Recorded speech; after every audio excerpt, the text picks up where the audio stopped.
Hello dear friends, on Melonfonk channel. In this video we will discuss with you the new episode of Green Gen in Melon Playground. If anything, it's such an animated series about a game we all collectively love. And the last digit of likes will show which Melon Playground character you are, and the last digit of subscriptions will show double the item. Let's just play. There's this like 7, and the last digit of the subscription number 3, cactus cakes. It's insanely simple. Well, of course, write your results in the comments. I also want to say a huge thank you to these guys for not leaving cool comments. If you want your comment to be included in my next video, then you have to fulfill very simple conditions. First, you need to subscribe to the channel. Second, you need to put a like. Third, just write your cool comment. We'll do those things and get into my next video. Well, I won't waste your time today and have fun watching. So dear friends, we have waited. The 5th episode of Green Gen is out, and let's remember how the plot of the 4th episode ended. And there it ended quite intriguing and interesting. While May was examining the head of our Melon, our NPS, and their new friend, the very cyber guards started bursting in to get our ridiculous green NPS. And the final shots turned out to be very hot indeed. It ends with these cyber guards starting to break down the door. I don't know how they found May and Melon and on what principle they were looking for them, because in fact May took the GPS tracker out of Melon's head. Somehow though, there was still some trouble here. And apparently maybe by footprints or just by smell, they figured out where they were. And so the door is broken in. And everything goes smoothly, of course, into the 5th episode. But episode 5 starts off very nicely and very quietly. We've gone straight to a tea party. And it's not just a tea party. It's a tea party for the cops who caught the very scary criminals from the first series. This is Lemon and Company. Right now they're in jail and the cops are jubilant because they're probably going to get the rank of general for catching these guys, for catching this scary gang. I think it's unlikely, because the frame is moving and these gangsters are already discussing the escape plan. And it's an intriguing plan. The shot moves to the camera, and there Lyman, and the main leader of the gang, says that all they need is a spoon. It sounds absurd, but it's all very logical. He draws a plan right on the walls, and the plan is pretty detailed, and on the whole, I generally believed him, to be honest. They need the spoon for a reason. They needed to dig a tunnel. Through this tunnel, they make their way straight to their belongings, namely their weapons. Once they find their weapons, then they break into the tea party, where they will try to blow everything to smithereens, and of course their main task is to get out of jail.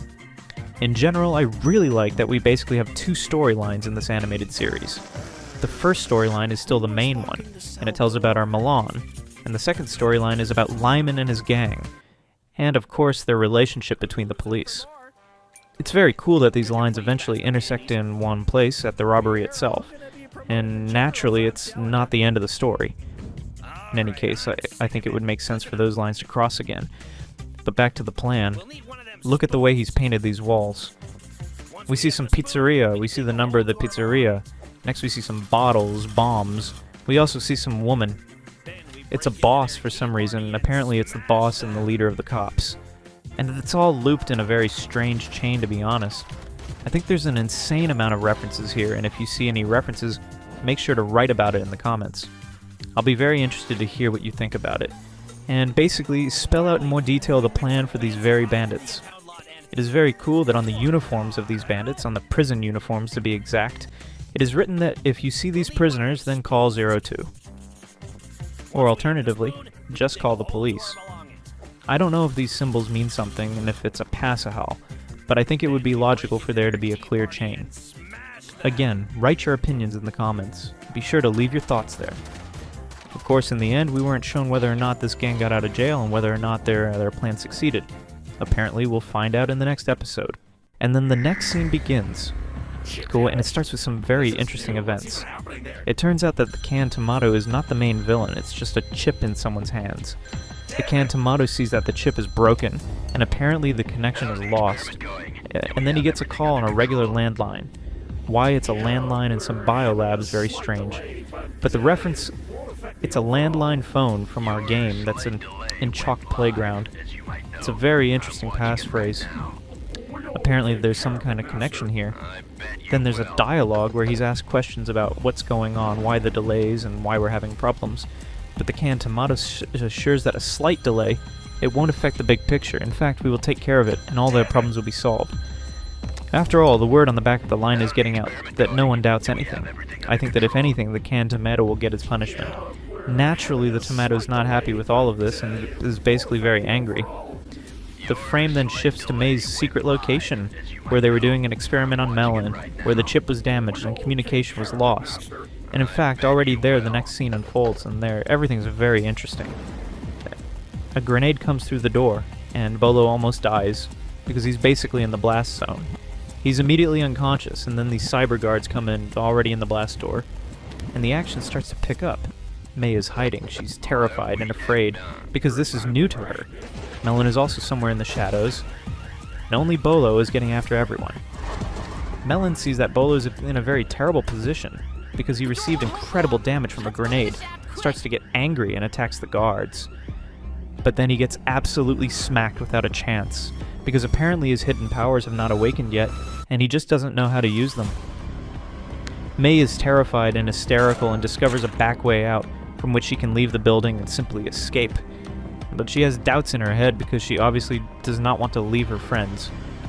But Bolo's in very good spirits after all, and he gets up after the grenade damage, a tough nut to crack, and fights back against our guards. One of the guards immediately has a tooth flying off, and it would seem like, here we go, come back, but as if that's not the case. Bolo immediately snatches from the second guard, and in fact he has no chance, because they have some incredible kung fu techniques, and in general they are some cyber incredible cutlets, which essentially destroy everything in their path. Then two of these guards just stand there and kick poor Bolo. I don't know how he's even alive after all these series of blows. Melon sees this whole scene, and in a rage just tries to throw a last hope punch at these guards, but obviously he doesn't stand a chance, and immediately just kicks back at these incredible cyber guards. This whole scene ends with them simply being carried away from May's secret room. May is hysterical and just leaves through the back exit. It's all an incredible denouement, honestly. The action is just really ludious. I've enjoyed this series immensely, and this is where the plot starts to unfold. The main issue and problem is still with these guards, but I think that's just the tip of the iceberg. The whole plot awaits us further. Overall, I will give the series 10 points out of 10. Very cool series, a lot of events. Overall, diluted two lines that cross each other, very cool, and I really like it. Yes, write your opinion in the comments, of course. Next, I'm looking forward to the all-too-real reveal of the main villain. As we have already found out, Tomato is not the main villain after all, but just a scientist who is on a mission. And the guards are just test rats, like Baibab and Rocksteady from Ninja Turtles. What do you think about it? Be sure to write in the comments. Well, that concludes my video. Thanks for watching. Good luck, everyone. Bye-bye. And remember, buddy, as always, I'll see you all the other day.